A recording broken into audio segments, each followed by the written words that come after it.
Hello and welcome to the Heroes of the Dorm Championship Preview Show. I'm Cloaken, also known as Kevin Johnson, joined by Tim Trikslyr Frazier, also SolidJake Kulinski. We have had an incredible month of Heroes of the Storm collegiate action, and we just have 4 teams remaining here in our Heroic Four. Here they are: Tennessee, UT Arlington, Uconn, and Arizona State. Let's turn our attention to that matchup on the left side, Tennessee versus UT Arlington. Guys, walk me through this. The number 2 seed out of the South region, Tennessee, has surprised us by getting this far because the bracket was such a hard matchup for a majority of teams. But Tennessee has done it, and they'll be going against UT Arlington. Yeah, UT Arlington, number 1 seed from the South, coming out with the most mechanical, just strategical drafts of the entire event, and it's really making them look like a formidable team. Well, let's talk about Tennessee and their roster. They have a great group of guys: Gutslug, Mathiz, Rafflecopter from Gore, and BYD. But this entire team is led by the experience and the leadership of Rafflecopter. This guy brings in aggressive play, especially with his fall stat. He's so decisive. He knows how to follow up. He knows to get his teammates involved. Here, he gets a takedown on Tassadar, and immediately we use the Mighty Gus as a disengage. But he also knows how to use it as an engage, getting his team set up here as 5v4 will be available in this top right corner, and that happens often here. Rafflecopter is definitely the star for Tennessee. This entire team seems to be built around him. All right, well, let's take a look at the other side of that bracket. This is UT Arlington, and Jake, you have some information on these guys.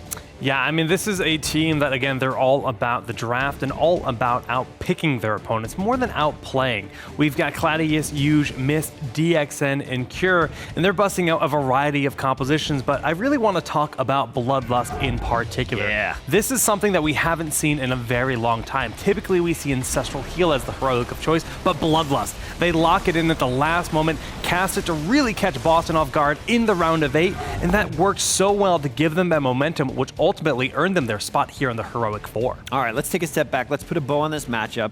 Tennessee versus UT Arlington. What can we expect out of the finals coming up here on April 9th? Plain and simple. If Rafflecopter shows up, Tennessee wins. If Rafflecopter doesn't show up or is banned out, they lose. You know, I pretty much agree. UTA, they're a team that's going to be looking to actually target Raffle more than anything when it comes to the draft. And they're going to look to win the games before the game even begins. All right, well, let's take a look at the other matchup on the other side of the bracket. This is Uconn versus Arizona State University. Gentlemen, walk me through this one. Okay, Uconn, the Tricky Turtles, they haven't dropped a game yet in this tournament, but you'll notice their average game length is quite long. They're a cool, calm, and collected, very passive style of play. Yeah, Uconn is a team that is definitely growing, but Arizona State brings experience. They here from 2015, they made it all the way to finals. They were the runner-ups and barely lost in a Game 5 against Cal Berkeley. 2016 is a year for Arizona State.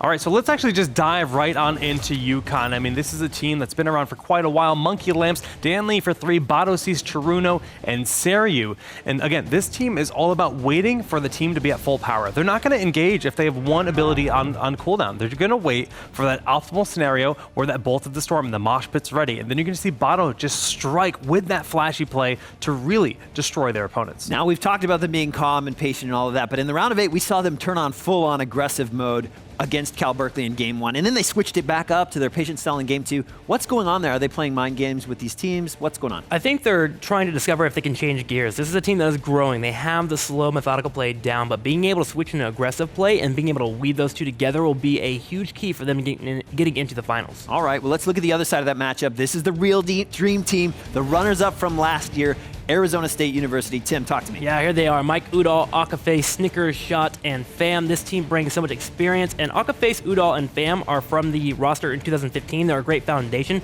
but Snickers and Shot, they have been added to this team, and they are such great additions. I fear that this team is actually better than they were last year because of these guys. Snickers has learned so much, having so much talent around him, and Shot, in particular, is a flexible player that can really bring the A game at all times. Now, Arizona State, obviously, they're the final boss. We've talked about them all tournament, but we saw them in the round of 8. They drew blood against East Carolina.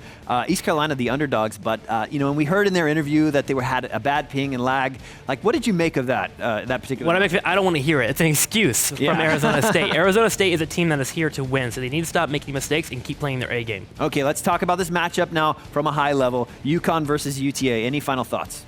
Yeah, when it boils down to it, I mean, Uconn definitely has what it takes to throw them off and really make those plays happen, to just kind of play patient, find Snickers overextending, blow him up, and turn the tide in their favor.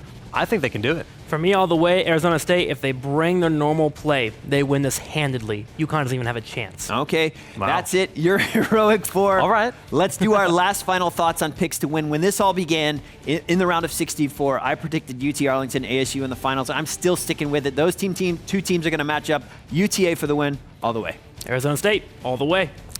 The Tricky Turtles will prevail. I promise you, Uconn has this.